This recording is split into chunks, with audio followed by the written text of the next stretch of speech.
Hello everyone, कैसे हैं आप लोग। आज मैं आप लोगों को बताने वाली हूँ कि मेरा ग्रुप डी का पेपर कैसा गया। मेरा ग्रुप डी का पहले तो मैं आप लोगों को ये बता दूँ कि मेरा ग्रुप डी का पेपर 5 दिसंबर को और 3 शिफ्ट में था। तो उसके बारे में मैं आपको रिव्यू दूंगी कि मेरा पेपर कैसा रहा और मैंने पेपर में कितने अटैम्प्ट किए, किस सब्जेक्ट में कितने अटैम्प्ट किए हुए हैं।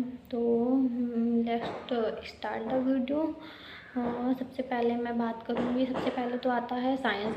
तो साइंस में मैंने साइंस मतलब मॉडरेट टू इजी था थोड़ा। तो सबसे पहले मैंने साइंस में किए थे, साइंस करना स्टार्ट कर दिया था। उसमें मेरे आए थे, हाँ मुझे लगता है मैंने मार्क रिव्यू मैंने भी कर दिया था। उसमें 3 मार्क रिव्यू किए थे और फिर उसके बाद मैंने स्टार्ट किया था।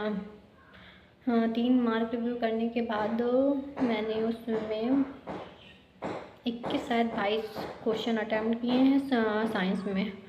फिर उसके बाद बात करें कि हाँ मैथ्स में गाइस मेरा बहुत ज़्यादा टाइम मतलब ख़राब हो गया था। 2 क्वेश्चन इतने मतलब कैलकुलेटिव थे, मेरा माइंड पता नहीं हाँ एकदम खो गया। तो वो 2 क्वेश्चन करने में हमें 10 मिनट मैंने बर्बाद कर दिए होंगे।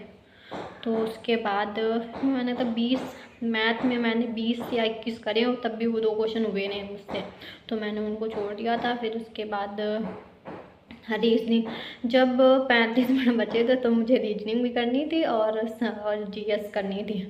तो मैंने स्टार्ट किया रीजनिंग। मुझे लगता है मेरी 25 मिनट पे रीजनिंग हो गई थी, 25 या 27 मिनट लगे होंगे रीजनिंग करने में। फिर रीजनिंग मैंने सारे अटैम्प्ट किए, रीजनिंग में 30 के 30 अटैम्प्ट कर दिए। मतलब ईजी था थोड़ा, मुझे लगा ईजी। अब तो जब आंसर की आएगी तब पता चलेगा कि मैंने उसमें क्या किया है। मुझे लग रहा है मेरे सारे करेक्ट होने चाहिए, पर 1-2 मिस्टेक भी हो सकती हैं, उसका मुझे अभी पता नहीं है। जब आंसर की आएगी तो मैं आपको बताऊंगी। और फिर उसके बाद आती है जीएस की बात, जो बहुत ही समय चल रहा है कि करंट अफेयर ओनली आ रहा, ओनली करंट अफेयर। तो गाय सच में ओनली करंट अफेयर आ रहा, और मेरा आया था जनवरी से लेकर जनवरी से जून तक ही मेरा करंट अफेयर था उसमें सारा। वो सबसे पहले जनवरी का था। और एक मुझे क्वेश्चन याद है, मैंने क्या किया था, वो मैं पढ़ रही थी खेलो इंडिया यूनिवर्सिटी गेम मैंने पढ़ा था। तो मुझे लगा कि वो भी पढ़ लेना चाहिए, खेलो इंडिया यूथ गेम्स। तो मैंने उसको गूगल पे सर्च करके मैंने पढ़ा था और वही क्वेश्चन आ गया था।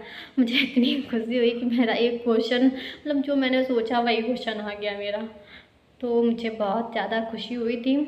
और उसमें मैंने 10 ही क्वेश्चन अटैम्प्ट किए थे करंट अफेयर में, और 10 क्वेश्चन मैंने उनको स्किप कर दिए थे। तो मेरे टोटल 80 अटैम्प्ट हुए हैं। हाँ, जैसा पेपर की बात करो तो पेपर मॉडरेट टू इजी आ रहा है। तो आप लोग अच्छे से अगर जनवरी से लेके दिसंबर, या नहीं ना दिसंबर तो भी चल ही रहा है, अगर नवंबर या अक्टूबर तक का पूरा करंट अफेयर पढ़ के जाएंगे तो आपका 100% हो जाएगा। आपको मार्क गौरव सर की बर्थडे वाली क्लास ले सकते हैं, उससे तो पूरा मुझे लग रहा था आ रहा है। मैंने अच्छे से करंट अफेयर पढ़ा नहीं था। अगर आप मतलब आपके पास टाइम है तो आप पढ़ के जाइए, आपका हो जाएगा पूरा। और फिर बात करें कि मैंने तो 80 अटैम्प्ट किए थे और मैंने 6 मार्क रिव्यू कर दिए, पर मैंने उनको सेव कर दिया था। पर लास्ट में जब सबमिट हो गया तो उसमें 80 अटैम्प्ट दिखा रहा था और 6 मार्क एंड रिव्यू दिखा रहा था। तो मुझे इतना नहीं समझ में आ रहा है कि उसमें जो 6 मार्क रिव्यू दिखा रहे हैं तो वो मेरे अटैम्प्ट माने जाएंगे कि नहीं। अगर आपको किसी को भी पता हो उस बारे में तो मुझे मतलब कमेंट करके आप बता सकते हैं कि वो मेरे मतलब 86 अटैम्प्ट माने जाएंगे कि वो 80 में मतलब अटैम्प्ट हो जाएगा मेरा। तो मुझे लग रहा है 80 अटैम्प्ट में तो मुझे मुश्किल लग रहा है, क्योंकि कंपटीशन बहुत ज़्यादा है, 1 करोड़ लोगों ने फॉर्म भरा हुआ